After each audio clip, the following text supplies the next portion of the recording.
Donald Trump एक बार फिर America के राष्ट्रपति बनेंगे। अमेरिकी राष्ट्रपति चुनाव में उन्होंने ऐतिहासिक जीत दर्ज की है। फॉक्स न्यूज के मुताबिक डोनाल्ड ट्रंप 270 इलेक्टोरल वोट मिले हैं। अमेरिकी चुनाव में शानदार जीत के साथ डोनाल्ड ट्रंप अमेरिका के 47वें राष्ट्रपति होंगे। चुनाव जीतकर इतिहास रचने के बाद डोनाल्ड ट्रंप ने फ्लोरिडा में अपने समर्थकों को भी संबोधित किया। उन्होंने कहा कि अमेरिका के लिए गोल्डन एज की शुरुआत है। मेक अमेरिका ग्रेट अगेन को दोबारा से मजबूती मिलेगी। उन्होंने साथ ही ये भी कहा कि आने वाला हर पल अमेरिकी लोगों की बेहतरी के लिए समर्पित होगा। Frankly, this was, I believe, the greatest political movement of all time. There's never been anything like this in this country and maybe beyond. And now it's going to reach a new level of importance because we're going to help our country heal. We're going to help our country heal. We have a country that needs help, and it needs help very badly. We're going to fix our borders. We're going to fix everything about our country. And we made history for a reason tonight, and the reason is going to be just that. We overcame obstacles that nobody thought possible, and it is now clear that we've achieved the most incredible political thing. Look what happened. Is this crazy? Every single day I will be fighting for you, and with every breath in my body, I will not rest until we have delivered the strong, safe, and prosperous America that our children deserve and that you deserve. This will truly be the golden age of America. That's what we have to have. This is a magnificent victory for the American people that will allow us to make America great again. Oh, Donald Trump ने अपने संबोधन में युद्ध का भी जिक्र किया। उन्होंने कहा कि वह युद्ध में विश्वास नहीं करते। ट्रंप ने कहा कि वो अपनी सीमाओं को सुरक्षित करेंगे, साथ ही युद्ध को रोकने भी जा रहे हैं। Uniting citizens of all backgrounds around a common core of common sense. You know, we're the party of common sense. We want to have borders. We want to have security. We want to have things be good, safe. We want great education. We want a strong and powerful military, and ideally we don't have to use it. You know, we had no wars. 4 years we had no wars, except we defeated ISIS. We defeated ISIS in record time, but we had no wars. They said, he will start a war. I'm not going to start a war. I'm going to stop wars. But this is also a massive victory for democracy and for freedom. Together, we're going to unlock America's glorious destiny. We're going to achieve the most incredible future for our people. Florida में Donald Trump के running met JD Vance ने भी लोगों को संबोधित किया। उन्होंने पहले डोनाल्ड ट्रंप की सराहना की और उसके बाद उन्होंने कहा कि वो ट्रंप के नेतृत्व में लोगों के सपनों के लिए, बच्चों के भविष्य के लिए लड़ना बंद नहीं करेंगे। I think that we just witnessed the greatest political comeback in the history of the United States of America.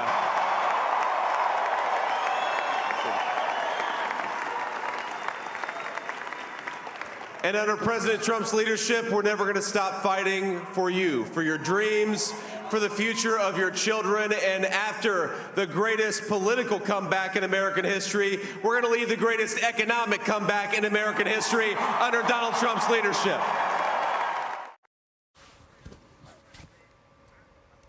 तो विक्ट्री स्पीच में डोनाल्ड ट्रंप ने एलन मस्क की जमकर तारीफ की। उन्होंने कहा कि मस्क सुपर जीनियस है और उनकी मदद से अमेरिका की काफी दिक्कतों को दूर किया जाएगा।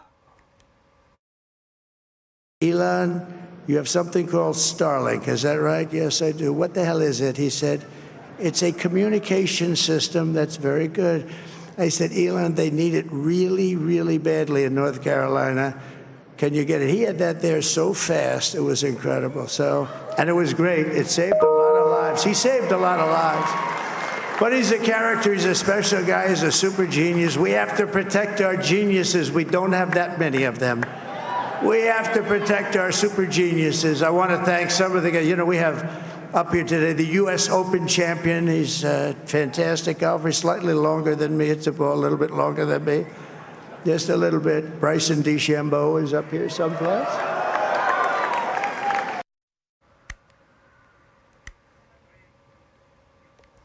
तो डोनाल्ड ट्रंप की जीत पर प्रधानमंत्री नरेंद्र मोदी ने उन्हें एक्स पर पोस्ट कर बधाई दी है। पीएम मोदी ने लिखा है कि आपकी ऐतिहासिक चुनावी जीत पर हार्दिक बधाई मेरे दोस्त डोनाल्ड ट्रंप। जैसा कि आप अपने पिछले कार्यकाल की सफलताओं को आगे बढ़ा रहे हैं, मैं भारत और अमेरिका के व्यापक वैश्विक और रणनीतिक साझेदारी को और मजबूत करने के लिए हमारे सहयोग की नई शुरुआत करने के लिए उत्सुक हूं। आइए मिलकर अपने लोगों की भलाई के लिए और वैश्विक शांति, स्थिरता और समृद्धि को बढ़ावा देने के लिए काम करें।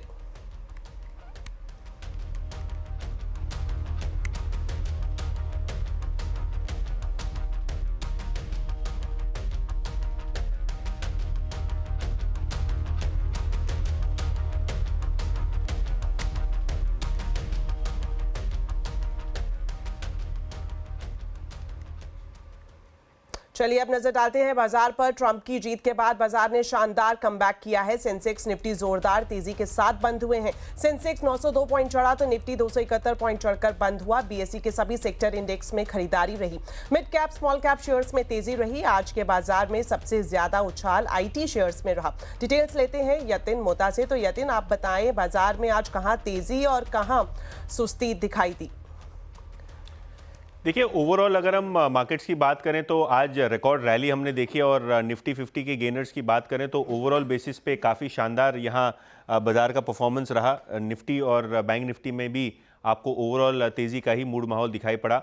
निफ्टी गेनर्स की बात करें तो आज बहुत ज़बरदस्त तरीके से डिफेंस कंपनीज और पीएसयू कंपनीज में खरीदारी दिखी। BEL, Adani enterprises, TCS, Wipro जैसे शेयरों में खरीदारी का मूड माहौल था। फ्लिप साइड पे लाइफ इंश्योरेंस कंपनीज और टाइटन रिजल्ट्स के बाद थोड़े बहुत फीके नजर आए और इसके अलावा इंडसइंड बैंक में भी आपको 1% का डाउनटिक देखने को मिला। मिड कैप्स में काफ़ी अच्छी खरीदारी रही। जो ओवरऑल बेसिस पे अगर हम देखें तो ईएमएस कंपनी यानी इलेक्ट्रॉनिक मैन्युफैक्चरिंग कंपनी जैसे कि डिक्सन टेक्नोलॉजीज, यहाँ बहुत सारी खरीदारी देखने को मिली।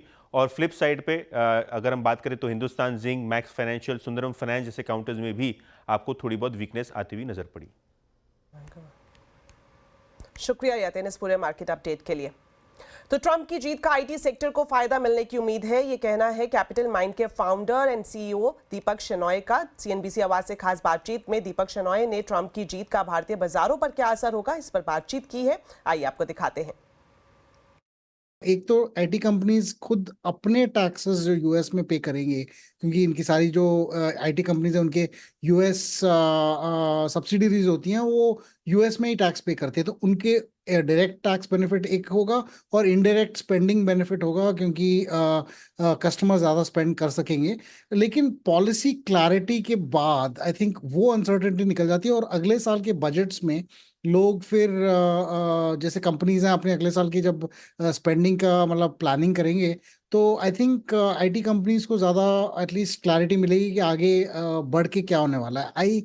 हमारे हिसाब से आईटी कंपनीज को एटलीस्ट टेम्पोररीली थोड़ी सी रिप्रीव मिलेगी, लेकिन उनके जो लार्जर थ्रेट्स हैं एक वो कि जैसे एआई आके उनके बिजनेस को और आई थिंक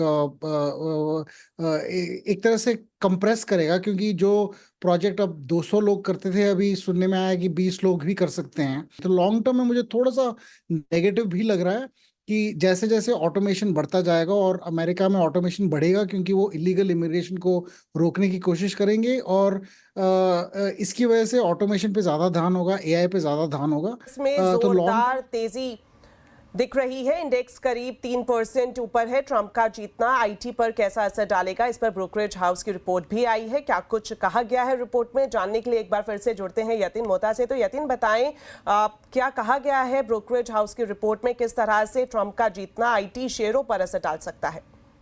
देखिए, ट्रंप ने अपने जो अभिभाषण में ये कहा था कि वो यूएस के टैक्स रेट घटाने वाले हैं और ओवरऑल जो इन्वेस्टमेंट है यूएस में वो ज़्यादा करने वाले हैं। जिस हिसाब से अगर यूएस कॉर्पोरेट्स को फ़ायदा होता है तो उनकी डिस्क्रिशनरी स्पेंड में बढ़ावा होगा, जिसका फ़ायदा इंडियन आईटी कंपनीज को होता हुआ दिखाई पड़ेगा। इनफैक्ट जो मजबूत डॉलर की स्थिति है उससे भी आईटी की कंपनीज के रियलाइजेशंस और मार्जिन्स पे एक पॉजिटिव इम्पैक्ट पड़ेगा। लोअर टैक्स रेट जो यूएस कॉर्पोरेट्स के लिए बातें हो रही हैं, इसके अलावा जो जीडीपी को बढ़ाने की और ब्याज दरें कम करने की बातें ट्रंप ने कही हैं, उसके कारण भी यूएस के जो कॉर्पोरेट्स हैं और ग्लोबल इकोनॉमी को एक सपोर्ट मिलेगा, जिससे जनरली आईटी स्टॉक्स को बेनिफिट होता है। हालांकि जो वीज़ा रिस्ट्रिक्शंस हैं, क्योंकि ट्रंप जो है डोमेस्टिक एम्प्लॉयज़ और एम्प्लॉयमेंट के बारे में बात करते हैं, तो कहीं ना कहीं जो वीज़ा रिस्ट्रिक्शन है, इमिग्रेशन पॉलिसी है, वो एक चीज़ जो है वो आईटी सेक्टर के लिए थोड़ी बहुत वेट एंड वॉच वाली है। लेकिन ओवरऑल जिस हिसाब से कॉर्पोरेट स्पेंडिंग और कॉर्पोरेट टैक्स रेट काटने की बात की है, उसका सीधा फायदा भारतीय कंपनियों और भारतीय आईटी कंपनियों को होता हुआ नजर पड़ सकता है। शुक्रिया यतिन इस पूरी जानकारी के लिए। तो अमेरिका में डोनाल्ड ट्रंप की वापसी के क्या मायने हैं और ट्रंप के राष्ट्रपति बनने से भारत के साथ रिश्तों पर क्या होगा असर? आज आवाज अड्डा में इसी पर होगी बड़ी चर्चा शाम 7:57 पर।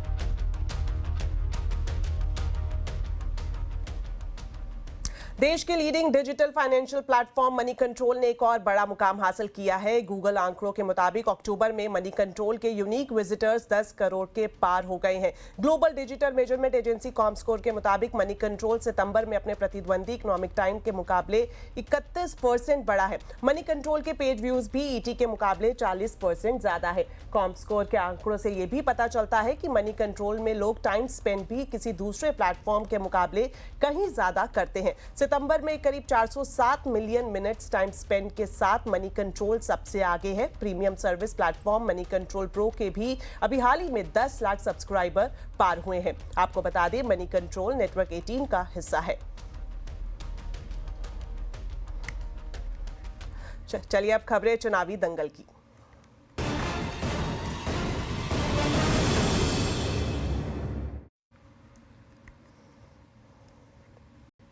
मुंबई के माहिम से चुनाव लड़ रहे एमएनएस के नेता राज ठाकरे के पुत्र अमित ठाकरे ने कहा है कि वो अपने पिता की राजनीतिक विरासत को आगे बढ़ाएंगे। उत्तर भारतीयों के बीच राज ठाकरे की छवि पर अमित ने कहा कि वो लोग किसी के खिलाफ नहीं है, लेकिन मराठी मानुष और हिंदुत्व की लड़ाई जारी रखेंगे। एक इमेज बन गई है एमएनएस की या फिर राज ठाकरे जी की कि they are against the north Indians, जैसे 2008 में हुआ था, 7 हुआ था। तो वो छवि आप कैसे सुधारोगे as a young leader of MNS? सुधारने की बात नहीं है। अगर आप साहब के इंटरव्यूज या स्पीचेस आप गौर से सुनेंगे तो ऐसी छवि लोगों ने बनाई है, मतलब सामने ओपोजिशन ने बनाई होगी या, पर साहब किसी के भी खिलाफ नहीं है। वो मराठी भाषा के मतलब जो भाषा है उसके फॉर है। अगर कोई आके आपके प्रांत में आके आपके लोगों को अगर तकलीफ देगा तो हमेशा साहब खड़े रहेंगे। इतना ही कहना है। मराठी मानुष मराठी मुद्दा रहेगा, वो हमेशा रहेगा। और धर्म की बात करें तो हिंदुत्व भी मुद्दा रहेगा, क्योंकि जो हिंदुत्व है या मराठी है, एक आपकी भाषा है और एक आपका धर्म है। एक को भी आप इक्वेशन से निकाल दो तो आपकी आधी आइडेंटिटी किधर तो निकल जाती है। तो मुझे लगता है ये दो तो रहेंगे।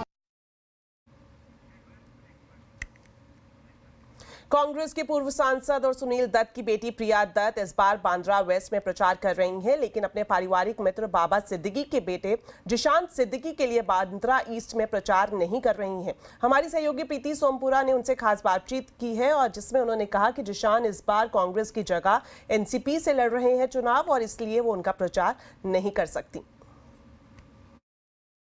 तो क्या इसीलिए आप जिसान के लिए कैंपेन नहीं करेंगे क्योंकि वो महायुति के कैंडिडेट हैं? जी, मैं देखिए, मैं कांग्रेस में हूँ। I am a Congress person and always be a Congress person. अगर मैं पॉलिटिक्स से भी दूर हूँ, I will still be a Congress person. So I feel जब बाबा भी वो पार्टी में थे, बाबा was also in that position, but I think एक मैटर ऑफ रिस्पेक्ट होता है, मैटर ऑफ होता है कि where I will not work against anybody in any way.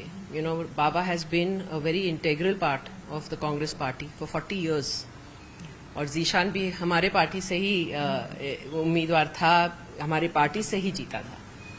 So, you know, wish him all the best. Bhojpuri, Magahi और मैथिली की सबसे बड़ी गायिका शारदा सिन्हा का कल रात दिल्ली के एम्स में निधन हो गया। वो लंबे समय से बीमार थीं और एम्स में उनका इलाज चल रहा था। 1952 में बिहार के सुपौल में जन्मी शारदा सिन्हा 72 साल की थी। ये एक मार्मिक संयोग है कि छठ गीतों के लिए सबसे ज्यादा मशहूर शारदा सिन्हा का निधन छठ पर्व के दौरान हुआ है।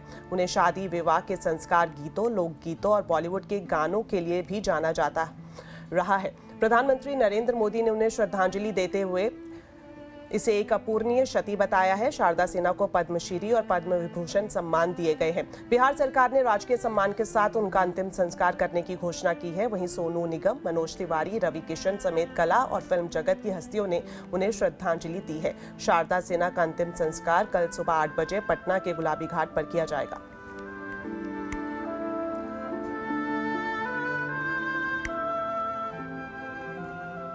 तो छठ पर्व की शुरुआत हो गई है। छठ पर्व में 36 घंटे का लंबा उपवास होता है। तो क्या होता है ऐसे लंबे उपवास का हेल्थ बेनिफिट जानने के लिए जरूर देखिए आज का कंज्यूमर अड्डा शाम 5:57 पर।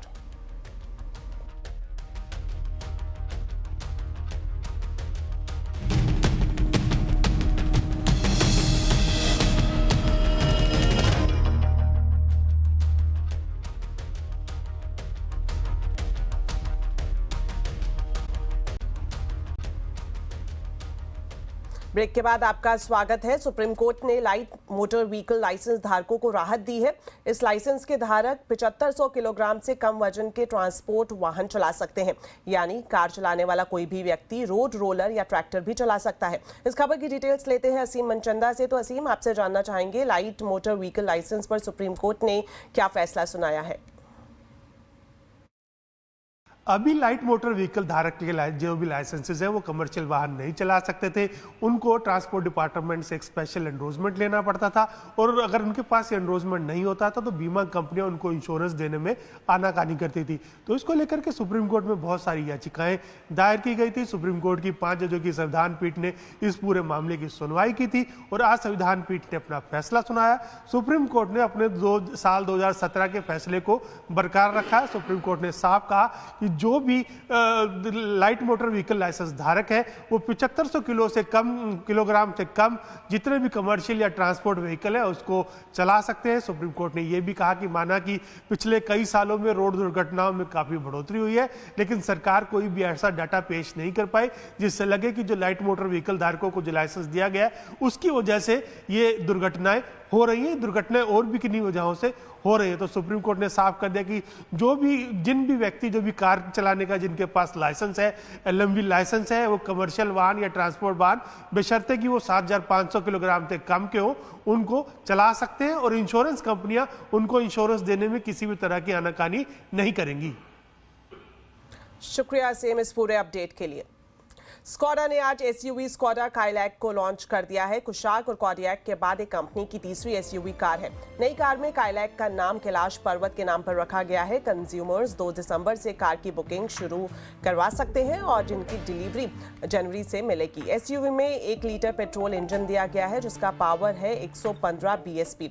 काइलैक में सेफ्टी का पूरा ध्यान रखा गया है। 6 स्टैंडर्ड एयरबैग्स के साथ 35 एक्टिव और पैसिव सेफ्टी फीचर्स भी दिए गए हैं। इस SUV का सीधा मुकाबला हुंडई की वेन्यू, टाटा की नेक्सा, किया की सोनेट और मारुति की ब्रेजा से होगा। और कीमत की बात करें तो इसकी कीमत है 7,89,000 रुपए।